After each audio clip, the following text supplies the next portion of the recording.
This tutorial supplements the reading of the user manuals provided in the packages by presenting the different steps of a FCP test with LabPad Evolution.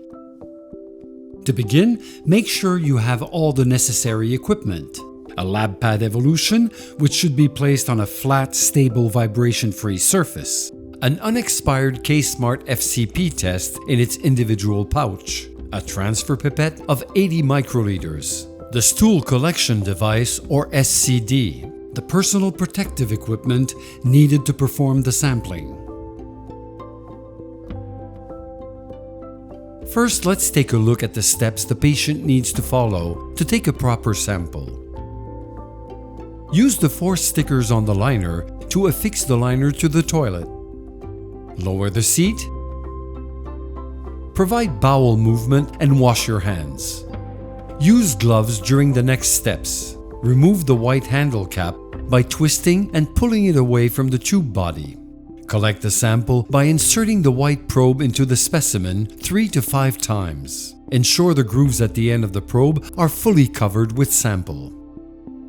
Reinsert the probe into the tube until the white handle has snapped into place, with no space between the handle and tube. Write the date and time of sampling, as well as the patient's first and last name on the SCD tube. Take the SCD tube to a medical analysis laboratory. Turn on the LabPad and, if applicable, proceed with the patient's identification.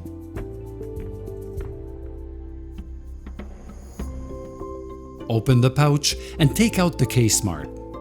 Mix the tube for 10 seconds to homogenize the sample. Use the pre-calibrated pipette provided to collect the exact volume from the stool collection device tube. Press the pipette bulb to dispense all the sample into the Ksmart sample well. You can now press Continue. Wait until the sample migration is complete before inserting the Ksmart into the LabPad. This takes 1 minute. Only insert the Ksmart when the LabPad prompts you to do so. When the Ksmart is inserted, the LabPad starts the measurement. The test time is 4 minutes. When the test is complete, the result is displayed on the screen and the LabPad beeps at regular intervals until the Ksmart is ejected. To dispose of the Ksmart, turn the LabPad face down over a biological waste bin and press the side black button.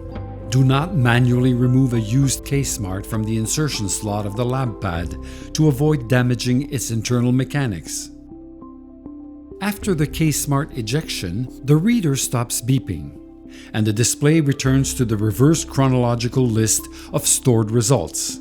The last obtained result is located at the top of the list. Use the triangular navigation buttons to scroll through the results list. Press the middle button to access all available information related to the selected result.